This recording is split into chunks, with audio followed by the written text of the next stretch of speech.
असफलता एक चुनौती है, इसे स्वीकार करो। क्या कमी रह गई देखो और सुधार करो। जब तक ना हो सफल नींद चैन को त्यागो तुम। संघर्षों का मैदान देख मत भागो तुम। बिना कुछ किए ही जय जयकार नहीं होती और कोशिश करने वालों की कभी हार नहीं होती। दोस्तों, सोहनलाल द्विवेदी जी की कविता की ये लाइनें शायद आपने सुनी होंगी।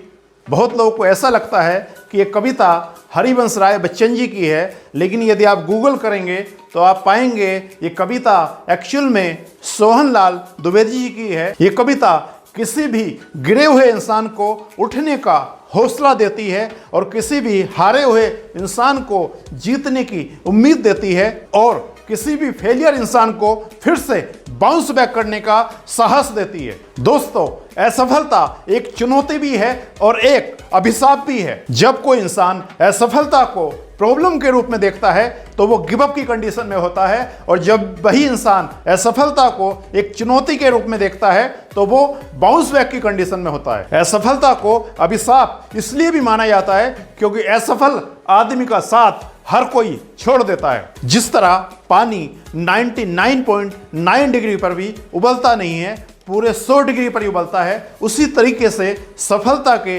अपने कुछ स्टैंडर्ड होते हैं। उससे नीचे इंसान जितना मर्जी एफर्ट करता रहे उसे सफलता नहीं मिलती। अधिकांश लोग अपनी असफलता के लिए हमेशा दूसरों को ही दोष देते हैं, यानी वो कभी ये स्वीकार नहीं करते कि अभी उनको और तैयारी और मेहनत की आवश्यकता है। किसी की भी सफलता या असफलता के लिए 100% दूसरे लोग जिम्मेवार नहीं हो सकते। हर एक इंसान को जीवन में कभी ना कभी असफलता का सामना करना ही पड़ता है। यदि कोई व्यक्ति आपको ऐसा मिलता है जो ये कहे कि मैं जीवन में कभी असफल नहीं हुआ, तो समझ लेना उसने जीवन में कभी कुछ किया ही नहीं है। असफलता कोई बुराई नहीं है, लेकिन असफलता से कुछ ना सीखना सबसे बड़ी बुराई है। गलती करना कोई बुराई नहीं है, लेकिन एक ही गलती को बार बार रिपीट करना बहुत बड़ी बुराई है, क्योंकि फिर उसको जानबूझकर की गई गलती कहा जाएगा। असफलता के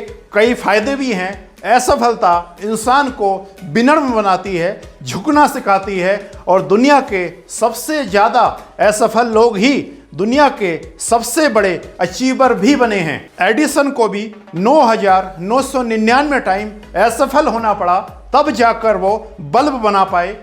एक मीडिया ने इंटरव्यू में उनसे पूछा कि एडिसन, आप ये बताइए कि 9,999 टाइम आप फेल हुए तो आपको कैसा महसूस हुआ? तो एडिसन का जवाब ये था कि मैं तो जीवन में कभी फेल हुआ ही नहीं, मैं तो 9,999 वो तरीके सीख गया हूँ जिनसे बल्ब नहीं बन सकता।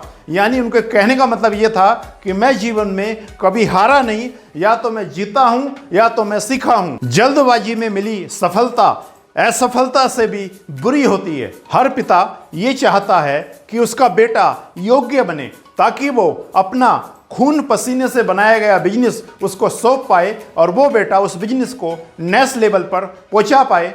यदि किसी पिता के 2 बेटे हैं, एक बेटा लायक है, उसमें सारे गुण हैं, और दूसरा बेटा नालायक है, उसमें सारे अवगुण हैं, तो वो पिता अपनी विरासत को उस बेटे को देना पसंद करेगा जो लायक है और जिसमें सारे गुण हैं। इसकी वजह यह है क्योंकि वो पिता जानता है कि मेरा ये बेटा मेरी विरासत को और भी बड़ा कर देगा, लेकिन अगर ये विरासत मेरे नालायक बेटे के हाथ में चली गई तो वो सब बर्बाद कर देगा। ठीक उसी तरह वो परम पिता परमेश्वर ईश्वर भी सफलता की विरासत उसी बेटे को देना पसंद करते हैं जो बेटा लायक है। इसलिए भगवान भी इंसान को पहले सफलता से पहले असफलता की पाठशाला में भेजते हैं, ताकि वहां पर वो इंसान असफल हो के अपने आप को योग्य बना पाए।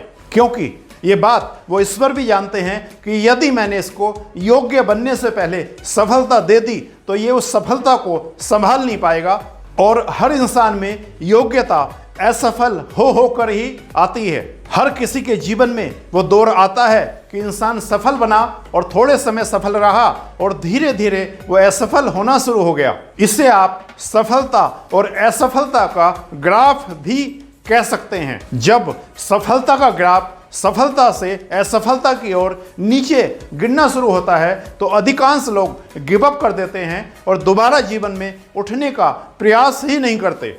ये लोग असफलता को ही अपना भाग्य मान लेते हैं और किस्मत, परिवार और समाज को अपनी असफलता के लिए जिम्मेदार ठहरा देते हैं। या तो वो आधे अधूरे मन से प्रयास करते हैं और जिंदगी जैसी चल रही है वैसी चलने देते हैं और अपना समय पास करके दुनिया से चले जाते हैं। ऐसा ही एक इंसान मुझे एक ट्रेनिंग प्रोग्राम के अंदर मिला, जिसने मुझसे कहा कि सर आपकी बातें तो सही हैं, लेकिन मुझे लगता है कि मेरी ज़िंदगी अब मैक्सिमम निकल चुकी है, अब मैं इस जीवन में दोबारा प्रयास करूं तो मेरे पास ज़्यादा टाइम नहीं है। इससे अच्छा ये है कि मैं अपने अगले जन्म में अच्छे से सफलता के लिए प्रयास करूंगा। मैंने उसको एक पेपर और एक पेन दिया और मैंने उससे कहा कि तुम इस पर 1 2 3 से 84 लाख तक नंबर लिखो और जब 84 लाख की गिनती पूरी हो जाए तो ये पेपर मुझे लौटा देना।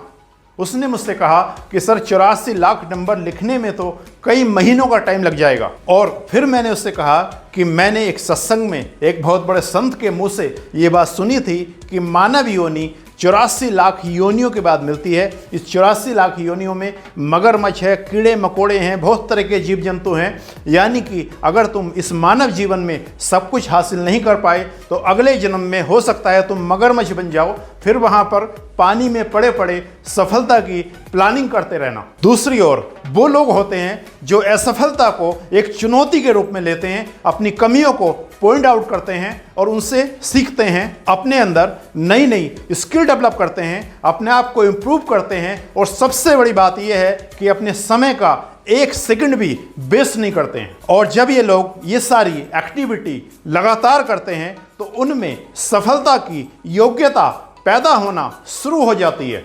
और फिर एक वो दिन आता है जब ये सफलता के पैरामीटर पर फिट हो जाते हैं और इनका लंबे समय से सफलता का ग्राफ जो नीचे गिरा हुआ था धीरे धीरे ऊपर उठना शुरू हो जाता है। और फिर ये जो सफलता हासिल करते हैं वो सफलता लाइफ टाइम होती है। यदि आपका भी सफलता का ग्राफ नीचे गिरा हुआ है तो चिंता मत कीजिए, चिंतन कीजिए, अपनी कमियों को पहचानिए और उन पर काम कीजिए और आप देखेंगे धीरे धीरे आपकी कमजोरियां आपकी ताकत बनती चली जाएंगी। सफलता आपसे बहुत समय तक दूर नहीं रह सकती यदि आप रुकने को और बैठने को तैयार नहीं हैं। तो आपका सबसे मेन वर्क ये है कि आप सफलता के लिए हर दिन छोटे छोटे प्रयास करते रहें। एक बात हमेशा याद रखिएगा कि किसी झोपड़ी को बनाने में 1-2 दिन का समय लगता है, जबकि